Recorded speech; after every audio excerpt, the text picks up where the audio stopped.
Today is October the 25th, 2024, and we're in the flow with Ricardo. This is Ricardo doing information about Coppin State's esports, and I'm talking with Antonio Nolan. Yep. You okay, Mr. Nolan? How you doing? Thank you for being with me today. No problem. Give me an idea of how this esports room is set up and what Coppin is doing with the esports department. So currently, as y'all can see, we got one monitor here, we got two here, we got another two in the back, and then one right here. On these monitors, we typically have our gaming systems.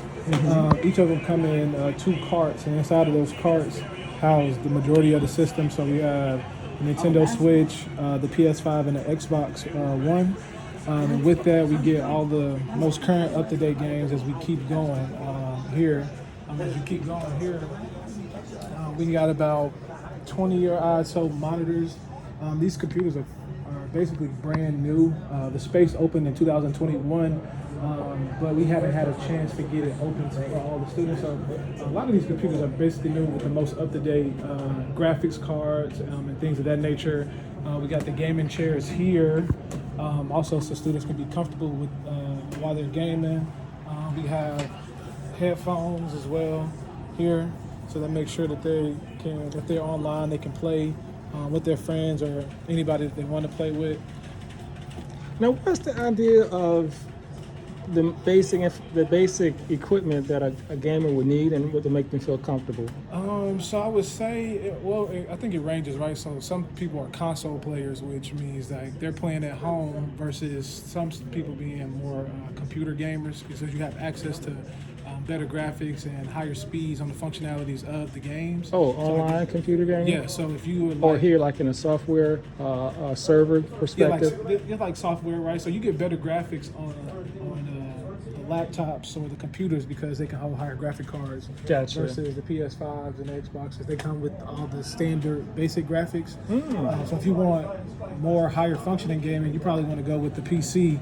And I know a lot of people get turned off by PC because they think it's more keyboard and mouse, but you can easily plug in a controller in here, PS5 Gotcha. Controller, And the Xbox CPU controller, box. Yes. and you can play with your controller just like you would on a console. Okay. And you said something about Coppin already had like a gaming competition and open things up in the toward having MEAC competition? Yeah, so in September, the National Black Collegiate Gaming Association hosted a Madden tournament here, where students were able to play in a tournament. And I think the prize was about $300 to $500. Okay. Hopefully, the upcoming 2025 season will be competing in the MEAC Esports conference, where students will play games like Valorant, Super Smash Bros, Rainbow Six Siege, Overwatch 2, and that's just to name a few. Right. And these will go on during the week, kind of just like a regular athlete would if they were playing basketball or football, but they'll just be playing video games. Okay. Now, will they actually have certain tournaments throughout the sounds like spring semester of 2025? So they host kind of like like conference games where they'll have the games every week, and then at the end of the year they'll have like a big conference championship, where students from different schools will go to one centralized location. I think last year they hosted it at Norfolk State, where all the students came and they competed at Norfolk State to win prize money at the various games that they competed in. Gotcha. Now, give us some background information with you being in esports. How did it get started? I've heard something about maybe like in the 2000s, like in China. Some background information about esports. From my knowledge of it, I was born in '95, so I think around the 2000s. I think with the start of the PS2 was the first PlayStation start 2. of online gaming, where people can play with people across the country. And I think as console gaming took off and more people started getting into gaming, I think that opened up the floodgates for competition-wise, where people get paid money to compete against other people for money. So I think I remember being a kid and seeing Madden tournaments, NBA Live tournaments, and things like that. But I think as more people got into gaming, it started to take off. And that's where we at now. Okay. Now, I've from a little research I've done, I understand that China really started out pretty big with it, in South Korea, but Japan put like a ban, gaming law where they like to ban competition. You know anything about that? I'm not really sure about that one. No biggie, no biggie. But then I noticed like after 2010, we start having tournaments like was it like League of Legends? Yeah. You know names in tournaments or competed yourself in a tournament? So I've never competed myself, but I've watched a few tournament games. I know Mortal Kombat or a lot of the fighter games, they do tournaments every year. And I know about it's a black guy. His name is Sonic Fox. And Sonic Fox competes in all of the various fighting games. I think he's probably like one of the best. So that's kind of what I know more about the On the competition wise. competition style, yeah. Right. Now, have you heard anything about the Olympics? With the possibly having esports in the Olympics? I have not heard anything, but Yeah, it's on the table. They haven't approved it like they did with breakdancing. You know, for Paris 2024, they had breakdancing. So now we're starting to get some types of sports where people don't feel that dancing is a sport or even esport is a regular athletic sport. Yeah. Why do you feel that esport should be considered a sport compared because it's not physical contact and muscle training involved? Well, I think I think most people think of sport as physical contact, but I think of sport as competition. So anything that's a competition, I think is a sport. And so with people playing video games against other people, it's competition. It's also skill-based, which is knowledge, what happens when thinking, you're competing and stuff like that. Skill-based. And not everybody's going to be good at it. So, of course, I think it's a sport because, sports lay itself out. The best of the best, compete against the best of the best. And competition. So, and esports, just electronic sports, the same thing. You've got repetition, you have to practice. You still, even though you're using your hands, your fingers, and your wrist, and maybe even seat position, you still have to physically have those ligaments and tendons and muscles with themselves to be strong enough to last for a competition. How long would a game competition take? I guess it really depends because you got certain competitions of like fighting games they can get it done in a couple days versus some competition you can get done in a day. A tournament, Okay. 10 people you can have it. But from with a multi-max competition and how many players will be on a team, like on a COPPIN's team? Okay.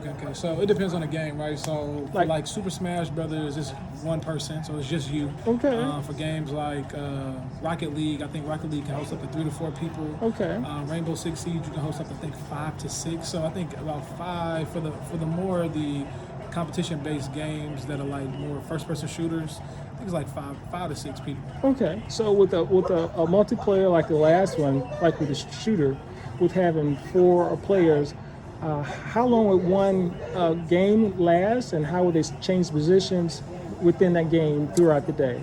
So I think it depends on the games, right? So like, because you seem to die or you use your strength in the game, and then you lose and the other person wins. Yeah, so I think. For example, like Overwatch 2, right? Overwatch 2 has a bunch of different game modes where it's like escort the payload or it's things like that where you have certain people who are going to be healers, certain people who are going to be the shooters, and then certain people who are going to be kind of like more damage players. So it's like 5 of them, and so within that, it's a time limit for you to escort this payload here. Right, time limit. limit. You hit it, then you go to the next one, and the other team is just trying to stop you from doing it. So it all depends on the time, depends on the game mode, Okay. different things like that. You got games like Valorant where it's turn based, where it's like round 1, round 2, round 3, you eliminate everybody. The last person standing wins. So you have a time base to move to the next level, or you don't make it, then the game ends. Yeah. And then you got other based on if you're able to complete your task without a time factor to go to the next one. Yeah. Okay. Well, I think last couple things might be income. Now, sports, you often think about making income. So with the Madden competition, is there really a path of income that could perhaps support people these days? So I would say, for example, I know with NBA 2K, which is a basketball game, different cities had their own 2K league teams. Because 2K had a league. Gotcha. So these different cities had teams, and they recruited players who played online, play for their teams. I think within that, they housed them. They put them all in the house so they can all play together. Okay. Hire them a coach so they can get coached by someone, and then they all give them like baseline salaries of like $50,000 to $60,000 a year, and then any prize money that they win within the tournaments, they just split among all the people who competed. So I think, I mean, if you're good enough, you can make a decent living. You can actually start with that, and then move up to having international type competition. Yeah, then within that, you being good, you get sponsorships. You get like a Monster sponsorship. Like they want to see you drink on while you playing the game. You can get gaming chair sponsorships, computer sponsorships, all type of sponsorships. So if you're good enough, you can make a lot of money. Okay. Well, my last question would be from a COPPIN perspective.